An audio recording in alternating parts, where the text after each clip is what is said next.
ये होमवर्क लिख लो, थोड़ा टफ है पर है कैलकुलेशन ही। मान लो अगर एक सेमी सर्कुलर रिंग है रेडियस आर की, जिसमें करंट I2 है और वो a दूरी पर है, तो मैं याद है तो रिंग को तोड़ने का एलिमेंट का तरीका क्या होता है?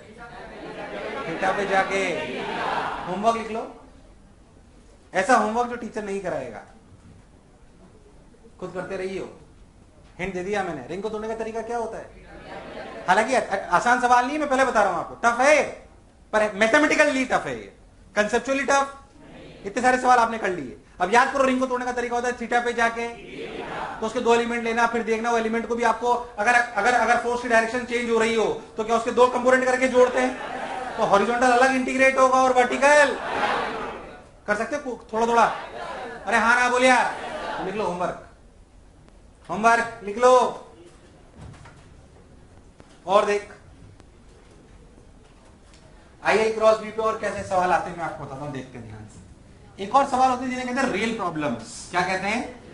Real problem. ऐसी रियल प्रॉब्लम्स ईएमआई में भी आएंगी। कई लोग तो परेशान है ईएमआई क्या है, मैंने तो कोई लोन लिया ही नहीं।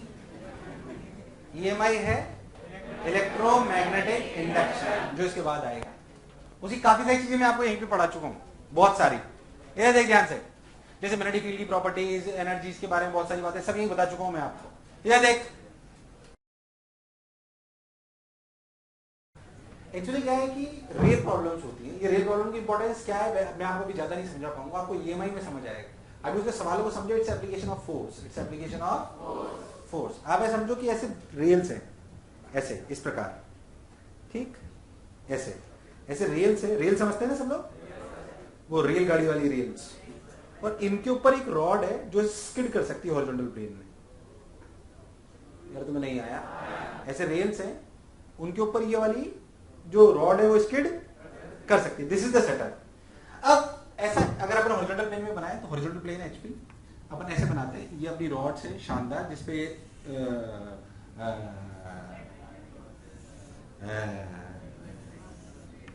ऐसे कौन चलेगी इस पे? रेल नहीं, रेल तो ये रॉड चलेगी।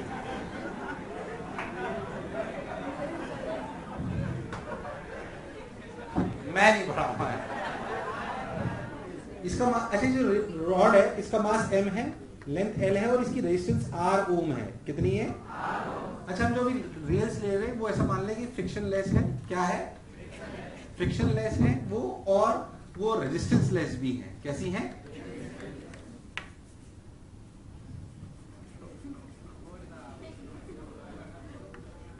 रेजिस्टेंस लेस है। कैसी है?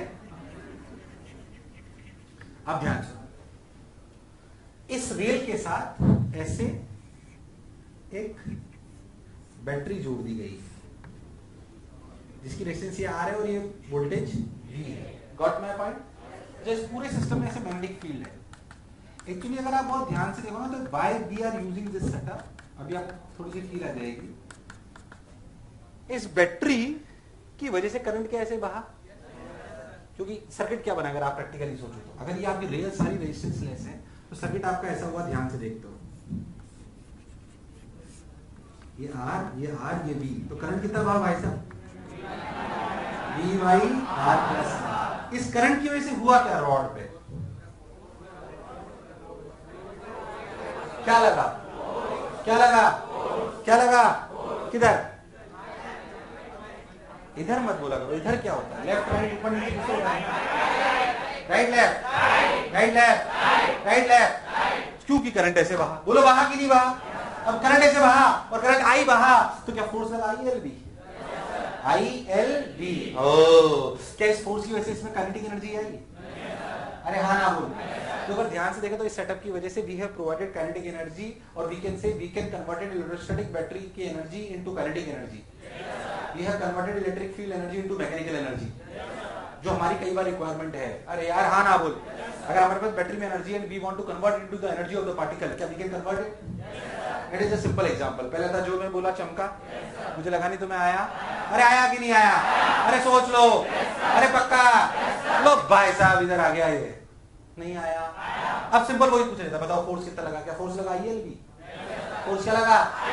फोर्स लगा भाई साहब ILB।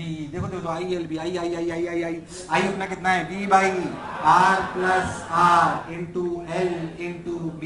क्या दिस इज द फोर्स? क्या एक्सप्रेशन भी निकल आया? और मुझे लगाई तो ना आया? क्या एक्सप्रेशन भी निकल आया? एक्सप्रेशन आके तो आपसे पूछे, मान लो कि रेल की दूरी D है, कितनी है? D। मान लो कि आपसे पूछ रहे दूरी D है। सिंपल सिंपल सवाल ऐसे बहुत सारे आते हैं, सुनना अच्छे से। कुछ बहुत सारे कराऊंगा नहीं मैं, पर मिलेंगे बहुत सारे, समझना अच्छे से, पहले समझ ले बिल्कुल ध्यान से। मान ले दूरी है D, मैं आपसे पूछूं जब D दूरी के बाद ये नीचे कूदेगा तो इसकी क्या रफ्तार होगी? क्या एक्सप्रेशन कांस्टेंट है कि variable? Constant variable, constant variable. तो क्या फॉर्मूला लगा सकते हैं? v square minus u square बराबर 2as। क्या इसकी वैल्यू D रख देंगे? कूदते वक्त क्या रफ्तार होगी? x दूरी पे चल जाएगा तो क्या क्या रफ्तार होगी? कैसे होगा? क्या अपन बता सकते हैं? Now it's a question of constant force. Now it's a question of constant force. और तुम थोड़ा और टफ करते हैं, ध्यान से सुनना, क्यों मैं अच्छा वाला ही कराऊंगा, ये ऐसे नहीं कराऊंगा, ध्यान से।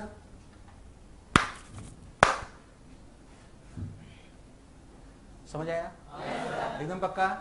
सोच फ्रिक्शन होता रेल्स में, तो आगे लगता ILB, पीछे लगता μmg। नहीं आया, नहीं आया, नहीं आया। आगे क्या लगता? ILB, पीछे क्या लगता? Expression ILB minus μmg/m। अरे नहीं आया। अरे मैं तो कह रहा हूं साला इंक्लाइन पे रखा होता तो नीचे लगता ILB plus mg sine theta. नहीं आया। और अगर फ्रिक्शन होता तो क्या μmg cos थीटा? अरे नहीं आया। आया नहीं आया? खूब सारे सवाल, और तो बहुत सारे सवाल मिलते, टाइम पास करते जम के, जम के। कभी साला पुली टांग देंगे। क्या टांग देंगे? It's a basic method. मान लो मेरे को कुएं में से पानी निकालना है, कुएं में से, तो मैं ऐसे सेटअप तैयार कर सकता हूँ, बताता हूँ मैं तेरे को, देख ऐसे रेल रोड रखी हो और मैं सेटअप ऐसे सजाऊं, ध्यान से समझना, कि ILB पीछे लगे। अरे हो सकता है ना यार, if you will change the direction of magnetic field ILB कहां लगेगा? लग सकता है ना। लो भाई साहब ऐसे लगा के पुली लटका के बांधी लटका लो,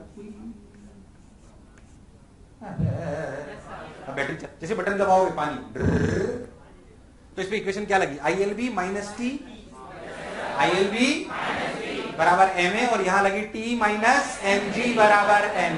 नहीं आया, नहीं आया। Basically now its application of force, now its application of force. अब वो कई सवालों में जोड़ी जा सकती है, आपको कितना अच्छे समझ में आता है उस पर डिपेंड करता है। फिर जो मैं बोला क्या चमका, क्या प्राण प्रकीर उड़ गए, पक्की बात। तो इसमें ऐसे कई सवाल बनाए, आपकी शीट अच्छी वर्मा में है, मैंने आपको बता दी, और आपके अटकेंगे भी नहीं मेरे इतना बोलने के बाद। क्या पिक्चर क्लियर है? इसे अपन एग्जैक्टली वैसे सवाल कर नहीं रहे, बस इस बात को समझ रहे हैं। क्या पिक्चर क्लियर? उदाहरण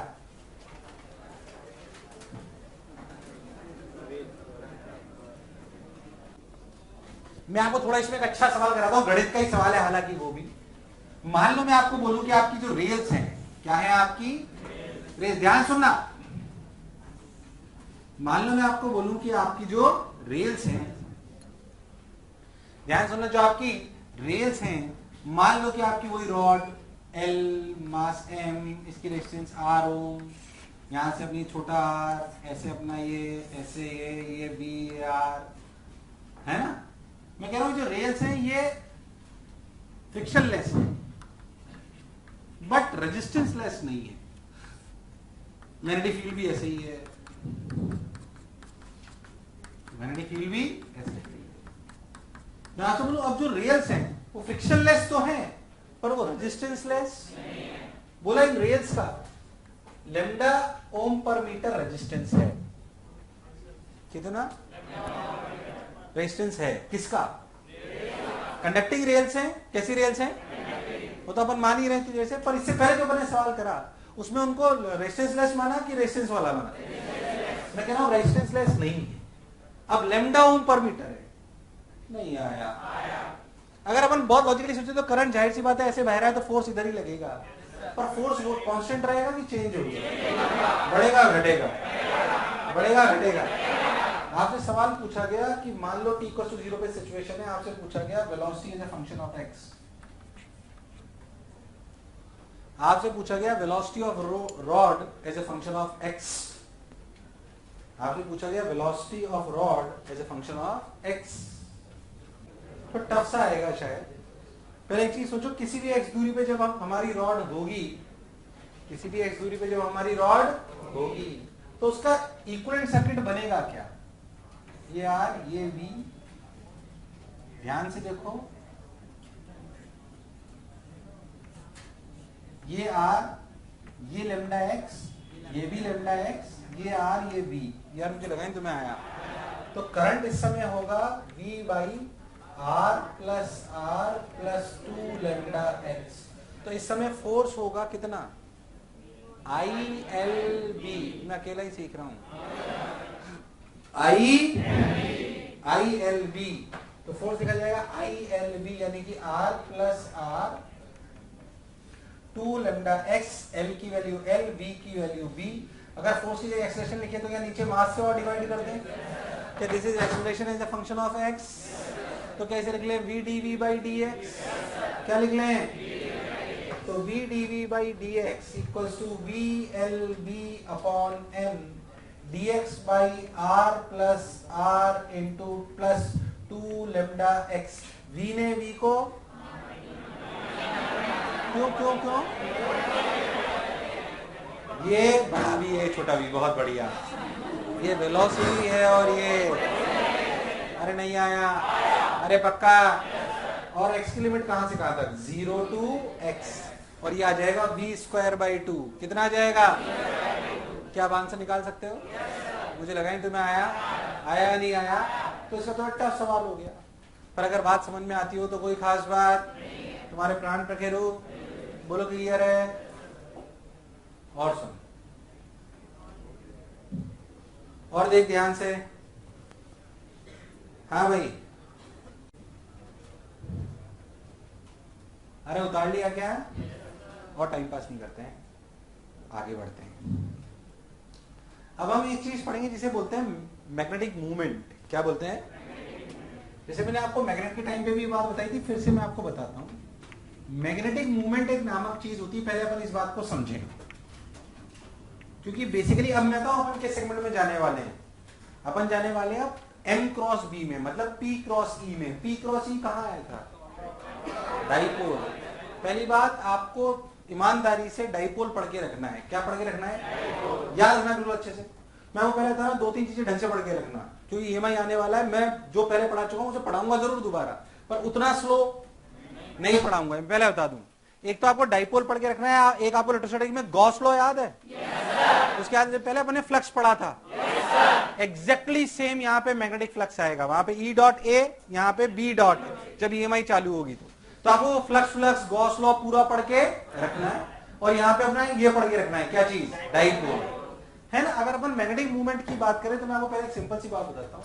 असलियत में पहले मैग्नेटिक मूवमेंट मैग्नेट के लिए ही डिफाइन करा। मैग्नेट में 2 चीजें होती है, नॉर्थ पोल और साउथ पोल। ये कभी भी अकेले एग्जिस्ट, कोई मैग्नेट ऐसे नहीं होगी जिसमें सिर्फ नॉर्थ पोल हो, उसमें नॉर्थ पोल भी होगा और साउथ पोल भी होगा। नॉर्थ पोल से लाइनें बाहर आएंगी और साउथ पोल में अंदर घुसेंगी, अंदर ट्रेवल करेंगी साउथ टू नॉर्थ। हमने बोला इसमें एक और चीज डिफाइन करती है जिसे बोलते हैं प्लस M और माइनस M। ये वैसा ही है, प्लस Q और माइनस Q। बोलो याद है कि भूल गया? इसे बोलते हैं पोल स्ट्रेंथ। क्या कहते हैं?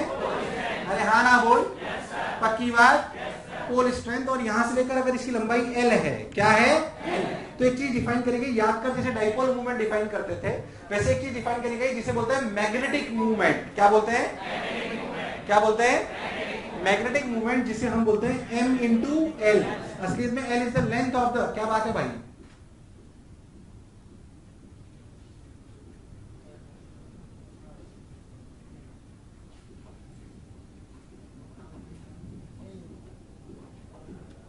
क्या करना था मैं? कुछ अच्छी बात बोलने वाला था।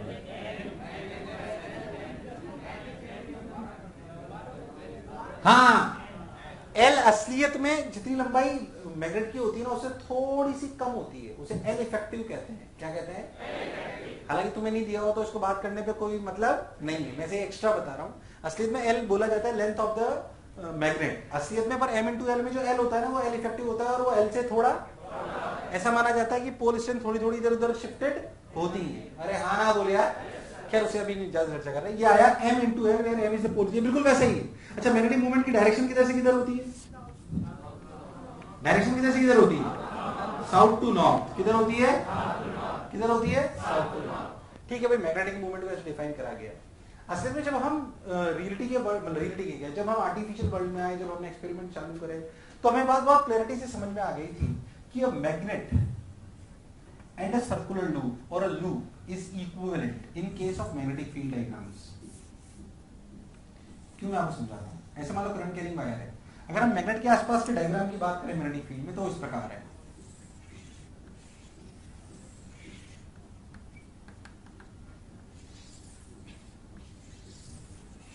अरे है कि नहीं? ऐसे अगर हम लूप्स के आसपास बात करें तो जो हमारे करंट कैरिंग लूप होते थे, क्या उसके आसपास भी मैग्नेटिक फील्ड के डायग्राम इसी प्रकार के होते हैं?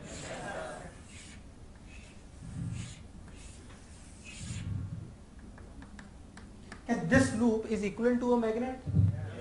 This loop is, we can replace loop by a magnet. Basically this loop is slightly acting as a magnet. Is slightly acting as a magnet. इसीलिए ऐसे मैग्नेट के ऐसे छल्लों को अपन आर्टिफिशियल इलेक्ट्रोमैग्नेट बोलते हैं। क्या बोलते हैं? आर्टिफिशियल। बिल्कुल सिंपल है ना?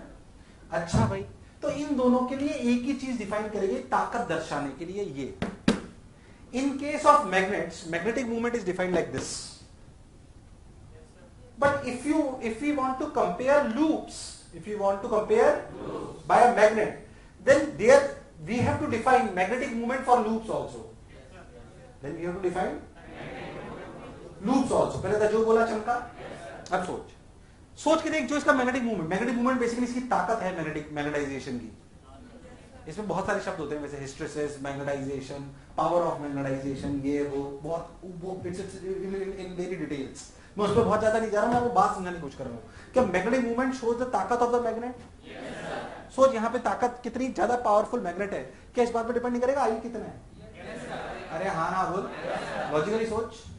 अरे हाँ ना बोल यार, मुझे लगा नहीं तो मैं आया कि नहीं आया? अरे सोच लो। खैर तुम उस बात को समझो। तो एक तो मैग्नेटिक मूवमेंट आई, जो इसका मैग्नेटिक मूवमेंट लूप के लिए डिफाइन करा गया, वो मैग्नेटिक मूवमेंट था m बराबर I A। याद रखना है आपको। A is what? Area. A is the पहली बात, magnetic movement is defined for two things. Magnetic movement is defined for two things. One is the magnet and one is the loop. कौन सा loop? Simple या current carrying? Current carrying, क्योंकि current carrying loop produces magnetic field in the same way as magnet do. Therefore we have defined a common thing for both the things, and that is magnetic movement. And that is और दोनों को मैं define करने का तरीका अलग अलग है, पर वो एक ही चीज समझाती है। दोनों में उसे मैग्नेटिक मूवमेंट कहा जाता है। तो मैग्नेटिक मूवमेंट लूप के लिए कैसे डिफाइन करा गया? I A is what? A is what? And I is what? I is what? Current. And A is area. ठीक, मैंने वेक्टर भी लगाया है। क्या लगाया है? एरिया वेक्टर है, स्केलर है। अच्छा बताओ, ये लूप का एरिया ऊपर लेंगे नीचे? नहीं, कोई भी नहीं ले सकते इसमें। सोच के देखो किधर एरिया वेक्टर की डायरेक्शन लेंगे। पहली बात, area vector will be perpendicular to the surface. Area vector की डायरेक्शन किधर होगी? ये करंट की डायरेक्शन डिसाइड करेगा। सोचो इसमें करंट ऐसे घूम रहा है। Curl the fingers of your right hand in the direction of current, in the direction of thumb will give you direction of area vector direction. यार हाँ ना बोल, नहीं आया। तो that is how you define magnetic moment for a loop. Magnetic moment for a loop. Sir ये क्या काम आता है वो तो भी बाद में समझ आएगा, पहले अपन इसे निकालना तो सीख लें। टॉर्क इसके बिना अपन पढ़ ही नहीं सकते मैग्नेटिक मूवमेंट के बिना, इसलिए अभी बात कर रहे हैं। पहले तो जो मैं बोला क्या चमका, पहले अपन समझे कि there is a quantity which is defined for both the things. One is for magnet and one is for loop. क्योंकि दोनों एक्ट एज अ मैग्नेट, क्योंकि लूप भी वैसी मैग्नेटिक फील्ड जनरेट करता है जैसे कि मैग्नेट का, इसलिए दोनों के लिए एक चीज डिफाइन करी गई। क्या कुछ बात अंदर घुसी? अब देखिए जो मैंने बोला अभी, फिर आगे बढ़ते हैं। ये सिखाऊंगा अब आपको।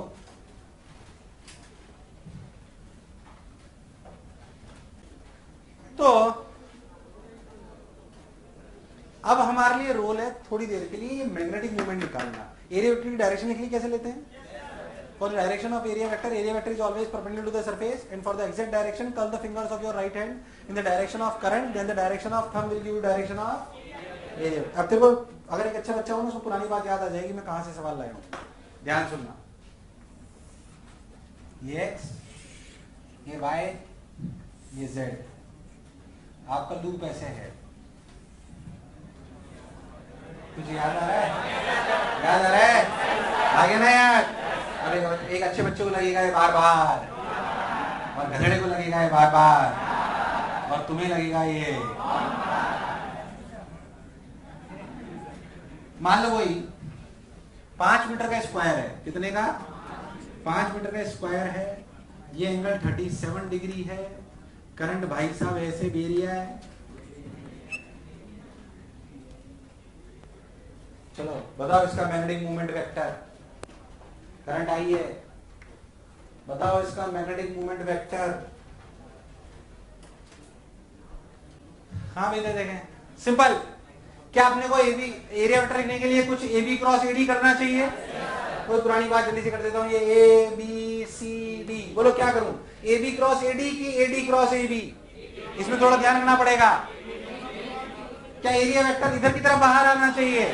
तो एबी क्रॉस एडी की एडी क्रॉस एबी। क्या इस डी के कोऑर्डिनेट है 0, 5, 0 और ये 5 है, तो इसका एक्स कोऑर्डिनेट कितना है? इसका एक्स कोऑर्डिनेट है 4, 0, 3। यार मुझे लगा नहीं तुम्हें आया। तो एरिया वेक्टर क्या लिखा जाएगा? एबी वेक्टर यानी कि 4i cap plus 3k cap cross 5j cap. मुझे लगा ही नहीं तुम्हें दूर दूर तक आया। i क्रॉस j कितना होता है? k, तो 20k cap k cross j minus 15i cap. नहीं आया। तो मैग्नेटिक मूवमेंट वेक्टर कितना आया? IA, तो I into 20k cap minus 15i cap. This is the magnetic movement.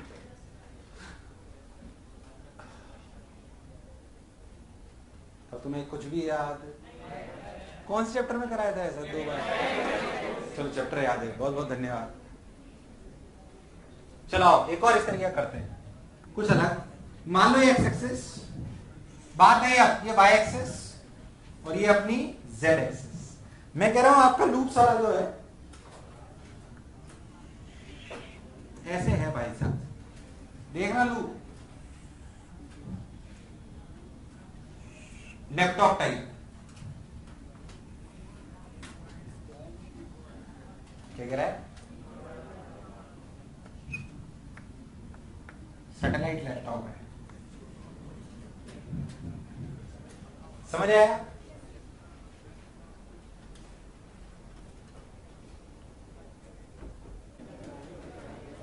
हाँ भाई। अरे ये स्टार की लगातार करती है। चलो आ जाओ। हाँ बोलो बोलो बोलो, बताओ ना मैग्नेटिक मूवमेंट। मान लो कि ये साइड बी है, ये भी बी है, ये ए है, ये बी है, ये बी है, ये ए है, करंट आई बह रहा है। इस सिस्टम का मैग्नेटिक मूवमेंट क्या होगा? इस तरीके से सॉल्व करने का तरीका क्या होता है? चलो मैं बताता हूं इस तरह के सवाल कैसे करते हैं। एक्चुअली ये सवाल करे जाते हैं तोड़ के। कैसे? कैसे? ध्यान सुनना। अगर आप बहुत ध्यान से देखो तो इस जगह कोई करंट जा रहा है या कोई करंट नहीं है? तो एक काम करो, इसमें 2 वायर मान लो ऐसे, और एक में इधर जाते हो और एक में, अब देख ऊपर एक पूरा लूप बन गया और देख नीचे भी बन गया। अरे यार, ऊपर भी एक लूप बन गया और अब बताओ ऊपर वाले लूप का मैग्नेटिक मूवमेंट कितना है? इसका मैग्नेटिक मूवमेंट कितना है? अच्छा इसका मैग्नेटिक मूवमेंट अंदर है क्या? माइनस के है किधर? तो देख इसका मैग्नेटिक मूवमेंट m1 वेक्टर क्या लिखा गया? आई A B minus K cap. यार मुझे लगा नहीं तो मैं आया। आई A B minus K cap, I A B. ऐसे इसका कितना है? सब लोग बोलेंगे। अच्छा सब लोग बोलेंगे। आई m2 वेक्टर कितना है? आई ए बी किधर? माइनस। बस। क्या रिजल्टेंट इन दोनों का समेशन है? रिजल्टेंट इन दोनों का समेशन। तो एमनेट जो लिखा जाएगा I A B minus J cap minus K cap. अरे कभी तो हाँ ना बोलो यार, मुझे लगा ही नहीं तुम्हें आया। अरे आया कि नहीं आया? सोच लो।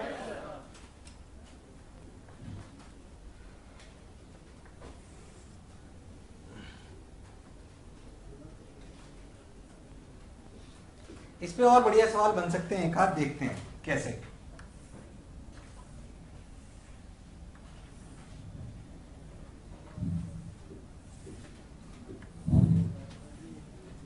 देखिए देखिए, आइए, सन्नाटो, टफ कराऊं क्या आसान? मान लो कि आपका लूप ऐसे, ये क्यूब है, पहली बात साइड ए, क्यूब है, साइड ए, इसमें वायर कैसे करंट का बताता हूं आपको।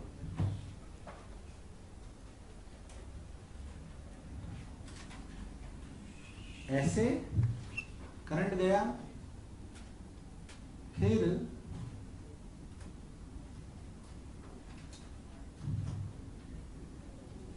ऐसे गया, फिर ऐसे गया, फिर ऐसे गया, फिर ऐसे गया। ज्यादा टफ हो गया वैसे, कोई बात नहीं, अब जो भी है।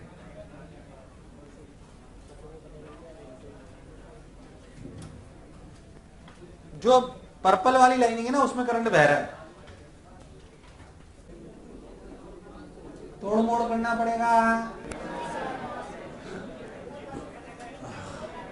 ढंग से करोगे 2 स्क्वायर बनेंगे और एक ट्रायंगल बन जाएगा।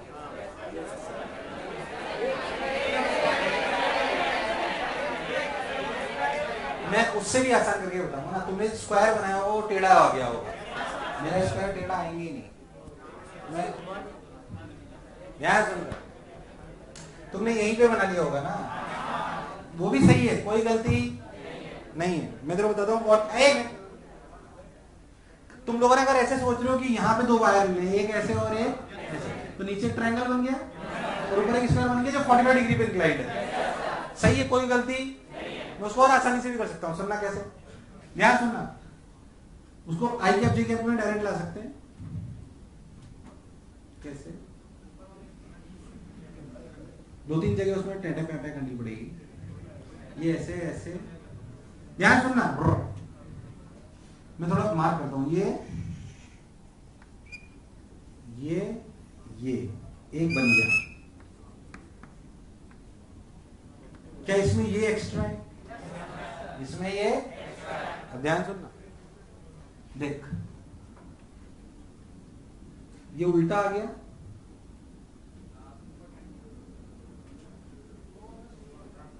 एक अच्छे से बता दो ताकि मुझे क्लैरिटी आए। ये एक बन गया, बोलो क्लियर है, ये दोनों एक्स्ट्रा है, इसको अपने को कंपनसेट करना पड़ेगा, है ना? उसको कंपनसेट कैसे करा जाए?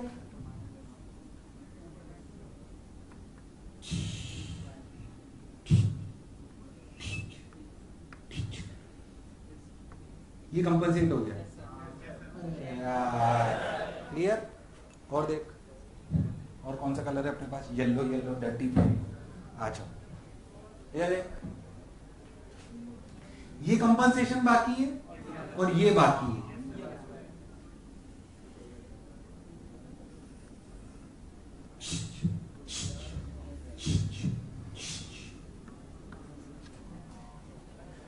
तुम्हें नहीं आया? देख, ये वाला पिंक, ये स्क्वायर पूरा पिंक, ये पूरा येलो और ऊपर व्हाइट। यार तुम्हें नहीं आया? आया नहीं आया? अब पिंक का देख, पिंक कैसे घूम रहा है, ड्र ड्र ड्र, यानी कि इसका लिखा जाएगा I A square I cat, I A square. Yellow वाले का देख, माइनस आई ए स्क्वायर के कैट। इसका देख, ट्राइंगल, हाफ ए स्क्वायर माइनस हाफ ए स्क्वायर जे कैट। तुम्हें दूर दूर तक कुछ भी समझ? अरे आया नहीं आया?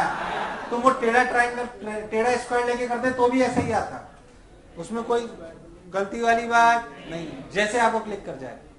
प्योर 3D इमेजिनेशन है ये, इसमें कोई खास फिजिक्स, 3D इमेजिनेशन है। बोले तो एक और करा दूं टाइम पास।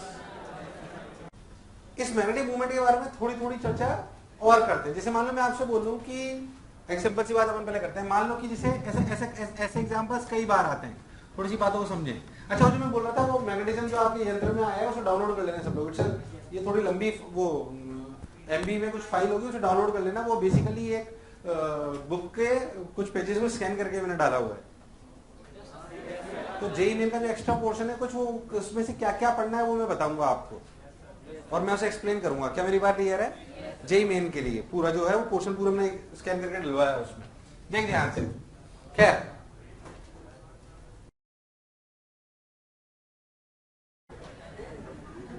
बहुत ही बेकार। तो एग्जाम्पल क्या चीज, अब अपन एग्जाम्पल करते हैं। अगर अपन एग्जाम्पल देंगे, ध्यान देंगे क्लैरिटी। मान लो मैं आपको बोलूं, ऐसे सवाल आते हैं जैसे बोर मॉडल होता है, याद है बोर मॉडल, जिसे पढ़कर बहुत बोर होते हैं। वो जो बोर मॉडल होता है उसमें याद करें फॉर्मूले थे r बराबर 0.529 n square by Z, velocity का फॉर्मूला 2.1 z बाई n। अरे यार उस तरह के जो फॉर्मूले होते थे उनसे रिलेटेड कुछ कुछ सवाल होते हैं। जैसे मान लो मैं आपको बोलूं कि एक इलेक्ट्रॉन है, क्या चीज, पहले अपन एक समझे। मान लो कि मैं आपको बोलूं कि एक इलेक्ट्रॉन v रफ्तार से ऐसे घूम रहा है एक रेडियस में, क्या ये इलेक्ट्रॉन यहाँ पर मैग्नेटिक फील्ड जनरेट करेगा, यस और नो? कितनी करेगा ये बताओ पहले, सिंपल सवाल। एक इलेक्ट्रॉन है जिसका मास m है और वो v रफ्तार से ऐसे घूम रहा है और उसका रेडियस r है जिसमें घूम रहा है, तो बताओ सेंटर पे कितनी मैग्नेटिक फील्ड जनरेट करेगा? हाँ बोलो भाई, हैं बोलो। एमी भाई, पहले अपन इसे कई तरीके से कर सकते हैं, मैं आपको दो तरीके से बताता हूँ, ध्यान से सुने अच्छे से जो मैं आपको कह रहा हूँ। यह देख, यस वी एम ई ए, अगर अपन बहुत ध्यान देंगे तो मैग्नेटिक फील्ड को उस फॉर्मूले से भी लाया जा सकता है। इस वाले केस में mu naught by 4 pi Q V cross R, mu naught by 4 pi Q V cross R upon mod of R vector का क्यूब, याद है? भूल गया? म्यू नॉट अपॉन 4 पाई क्या था, mu naught upon 4 pi Q V cross R by mod of R vector का cube, याद है कि भूल गया? वहां से भी ला सकते हैं। अगर ध्यान दो तो वी और आर में कितना एंगल है, 90। कितना है, कितना है? तो mu naught by 4 pi Q V cross R by mod of R vector का क्यूब वहां से बोलेंगे, और आर की वैल्यू ये और वी और इसमें 90 एंगल, तो यहाँ mu naught E by 4 pi, mu naught E by 4 pi V by R square. क्या एम आई करेक्ट? क्या एम आई करेक्ट? अच्छा ध्यान से देखो तो वी क्रॉस आर किधर आ रहा है, बाहर, पर मैग्नेटिक फील्ड किधर होगी, अंदर। किधर होगी, अंदर, क्योंकि इलेक्ट्रॉन है। क्या है? अगर इलेक्ट्रॉन है तो नेगेटिव चार्ज है पॉजिटिव चार्ज है, नेगेटिव पॉजिटिव, नेगेटिव चार्ज है, कोई शक वाली बात? हाँ ना बोल, नेगेटिव चार्ज है। बहुत बढ़िया साहब, बहुत सुंदर। तो अपन ने ऐसे करा, ये अपनी मैग्नेटिक फील्ड सॉरी अंदर की तरफ आई, किधर की तरफ आई, अंदर। अब प्रैक्टिकली सोचो ना तो ये सवाल कैसे और पूछा जा सकता है। मैं आपसे पूछ सकता हूँ, what is the magnetic field due two electron revolving in the second orbit of lithium atom? Bohr model का सवाल है, अभी मॉडर्न फिजिक्स से बेसिकली जो आप पढ़ चुके हो एटॉमिक स्ट्रक्चर में। तुम्हें रेडियस निकला आता है? अरे आता है कि नहीं आता? वो अगर तुम्हें थोड़ा बहुत तुम्हें पता हो जो अपन याद कर, तुम इसमें एटॉमिक स्ट्रक्चर पढ़ चुके हो क्या? एटॉमिक स्ट्रक्चर पढ़ चुके हो ना? बिल्कुल ऐसे सवाल मॉडर्न में आएंगे, मॉडर्न फिजिक्स में। अगर आप ध्यान दो तो रेडियस का फॉर्मूला क्या होता था, 0.529 n square by Z, n square by, कुछ याद है? भूल गया? याद है? भूल गया? ऐसे ऐसे ऐसे अपने Z square by N square ऐसे अपने फॉर्मूले हुआ करते थे, याद है? Z by N by Z और इस तरीके, ठीक। 0.5 एंगस्ट्रॉम में चलता था। अब मैं आपसे पूछूं कि लिथियम क्या चीज, या हाइड्रोजन का फर्स्ट ऑर्बिट सेकंड ऑर्बिट, ये एन होता था 1 2 3। अब आपसे पूछा जाए, बताओ जो इलेक्ट्रॉन हीलियम के सेकंड ऑर्बिट में है उसके इलेक्ट्रॉन की वजह से क्या आपका magnetic movement, sorry magnetic field होगी सेंटर पे? तो आप निकाल सकते हो कि नहीं निकाल सकते? अरे हाँ ना बोले यार, निकाल सकते हो ना? कोई बुरे वाली बात? अरे सोच लो, निकाल सकते हो कि नहीं निकाल सकते? निकाल लो तो आंसर आ जाएगा। अच्छा सोच, वो कब आएगा आंसर? जब वेलोसिटी आपको बताओ, वेलोसिटी क्या होती है, 2.18 into 10 to the power 6 z by n। अरे हाँ ना बोले यार, तो ऐसे 2.16 into 10 to the power 2.18 10 to the power 6 into z by n, और एक होता है -13.6 z स्क्वायर बाई n। ये तीन मेजर फॉर्मूले आते थे, याद है? भूल गया? अब तेरे को v पता होगा, ये पता होगा तभी कर पाएगा, वरना कर पाना पॉसिबल नहीं है। एक्चुअली तेने कभी सुना तो बोर मैग्नेटॉन सुना होगा केमिस्ट्री में, वो सब यहीं से आते हैं, वो सुना मैग्नेटॉन। अब असलियत में आप बहुत ध्यान से देखो तो जो इलेक्ट्रॉन है असलियत में, एक तो ये बात हो गई, अगर हम बहुत ध्यान से देखें तो यही इलेक्ट्रॉन, इस तरह के बहुत सारे सवाल मॉडर्न में दिखेंगे आपको। कहां दिखेंगे? तो मैग्नेटिक फील्ड आती होगी तो आपको उसमें कोई खास बात नहीं है। तो मैंने इसलिए बता दिया कि आप अभी भी सोच सकते हो क्योंकि आप एटॉमिक स्ट्रक्चर पढ़ चुके हो, बट आपको जो मॉडर्न फिजिक्स पढ़ोगे तो सब दिखेगा आपको उसमें क्या है, आपको उसके फॉर्मूले आने चाहिए, ये आने चाहिए। अभी मॉडर्न फिजिक्स में काफी सारे सवाल हैं ऐसे जो रियलिटी बताऊं तो आप अभी भी कर सकते हो। अरे कर सकते हो कि नहीं कर सकते है तो नॉर्मली तो बात है, मैग्नेटिक फील्ड तो निकालनी है। अच्छा सोचे इसमें कुछ कुछ चीजें और होती हैं, अगर आप बहुत ध्यान देकर सोचो कि इसकी वेलोसिटी अगर हमें पता है तो it is basically effective current. अगर ध्यान से देखो तो ये इफेक्टिव, अगर मैं आपसे पूछूं कि अगर एक इलेक्ट्रॉन ऐसे आर रेडियस में किसी भी उसमें घूम रहा है, इलेक्ट्रॉन आर रेडियस में घूम रहा है वी रफ्तार से, कितने से, वी रफ्तार, तो बेसिकली ये इफेक्टिव करंट है कि नहीं है कि नहीं। करंट क्या होता है, अगर अपन आई इफेक्टिव की बात करें तो आपको आई की वैल्यू समझ में आएगी, एक E by time period, T is what. अगर मैं इफेक्टिव करंट की बात करूं तो किसी भी एक जगह से क्या ई चार्ज क्रॉस करता है टी टाइम में, तो इफेक्टिव करंट तो ई बाई टी हुआ ना, कितना हुआ, या नहीं आया। तो कभी भी ऐसा सवाल आए ना तो आप आई को लिखना चाहिए क्यू एफ, क्या लिखना चाहिए, Q is what, charge, F is what, frequency, क्या लिखना चाहिए।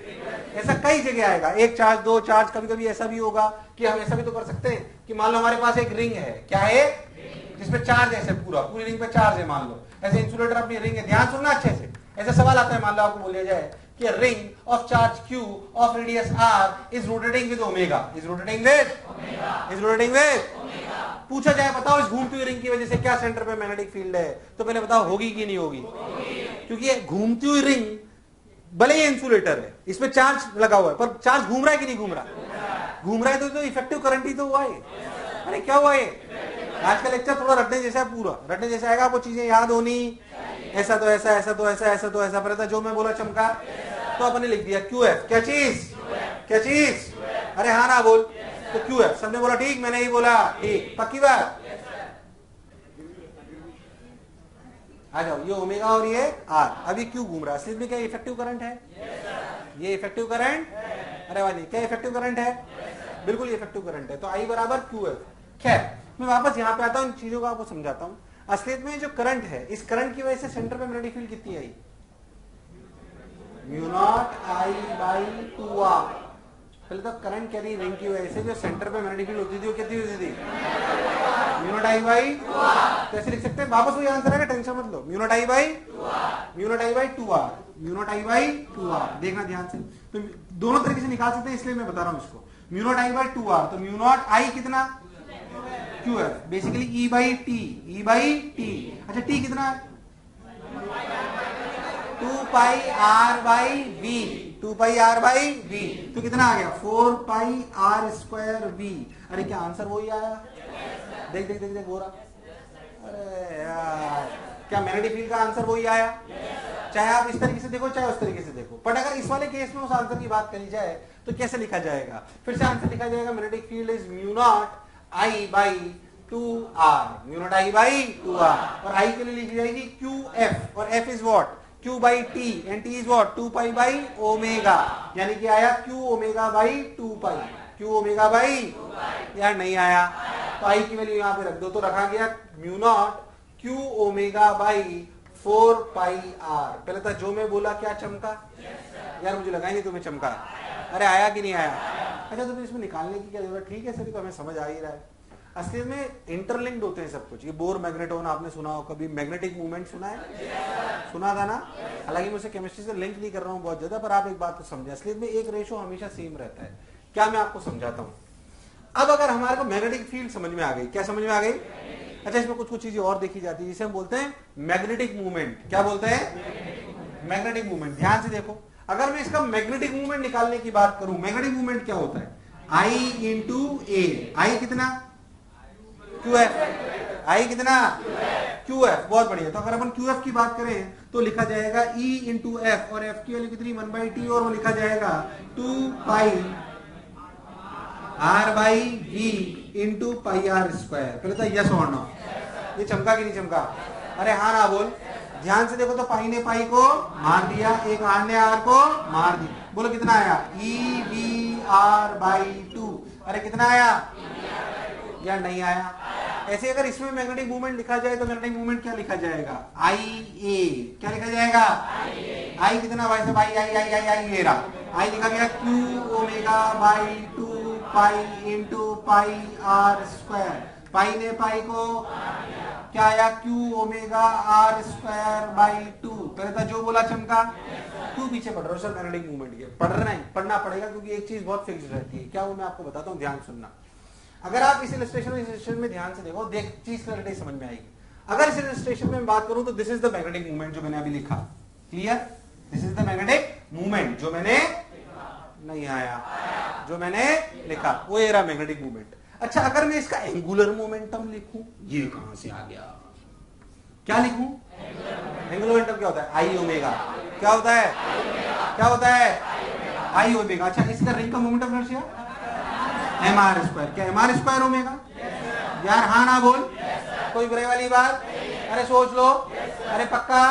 ओ M R square omega angular momentum. ऐसे इसका भी एंगुलर मोमेंटम लिख सकते हैं। इसका एंगुलर मोमेंटम कितना है जल्दी बोलो? इसका एंगुलर मोमेंटम लिखा जाएगा, याद करो एंगुलर मोमेंटम। क्या एंगुलर मोमेंटम होता है? M R cross V. क्या होता है? तो एम आर क्रॉस वी, क्या आर और वी में एंगल 90? तो लिखा जाएगा सिंपली एम आर वी। क्या लिखा जाएगा? अब एक रेशो लो। कौन सा रेशो? रेशो लिया जाए magnetic movement upon angular momentum का।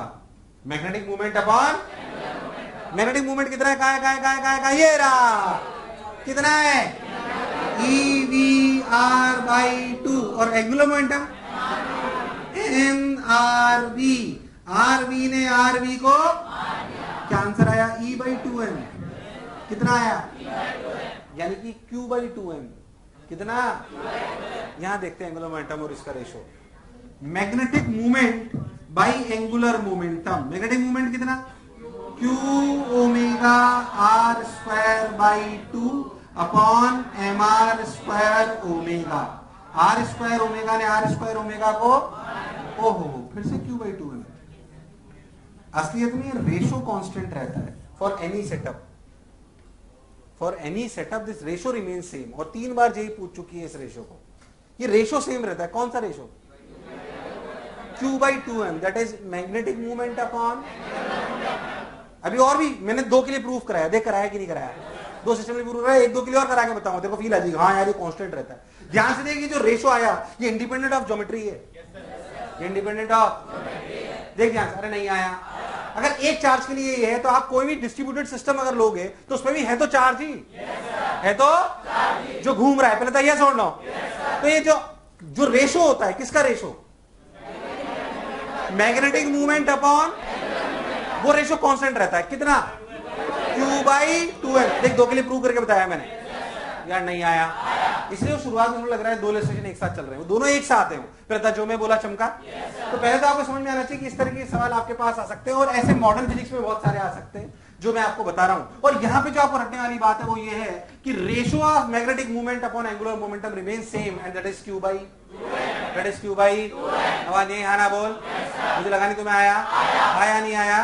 अरे सोच लो, थोड़ा थोड़ा घुसा है दिमाग में। एक के लिए और प्रूव कराऊंगा तो आपको फील आएगी थोड़ी सी, फिर आपको समझ में आ जाएगा कि रेशो कांस्टेंट रहता है और अपने मन मंदिर में सेट होना। बता